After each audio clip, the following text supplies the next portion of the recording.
বৃহস্পতি এখন তুঙ্গে ভারতীয় ক্রিকেটে। দলীয় সাফল্যের সাথে ব্যক্তিগত সাফল্যে একাকার টিম ইন্ডিয়া।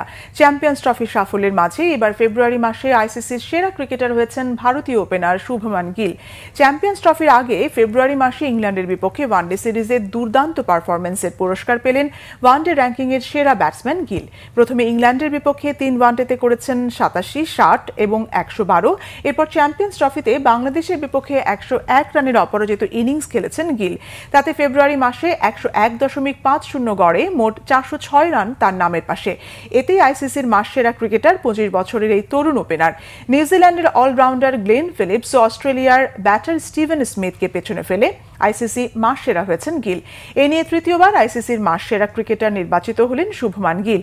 এই পুরস্কারে উজ্জীবিত গিল তার প্রতিক্রিয়ায় বলেছেন, চ্যাম্পিয়ন্স ট্রফি জয়ের পর এমন সম্মানে তিনি দারুণভাবে অনুপ্রাণিত। 2025 সালে এই ফর্ম ধরে রাখার জন্য সর্বোচ্চ চেষ্টার কথা জানিয়েছেন তিনি। ব্যাট হাতে পারফর্ম করা এবং দেশের হয়ে ম্যাচ জেতানোর চেয়ে বেশি আনন্দ আর কিছুই হতে পারে না তার কাছে। নারী ক্যাটাগরিতে এই পুরস্কার জিতেছেন অস্ট্রেলিয়ার অ্যালানা কিং।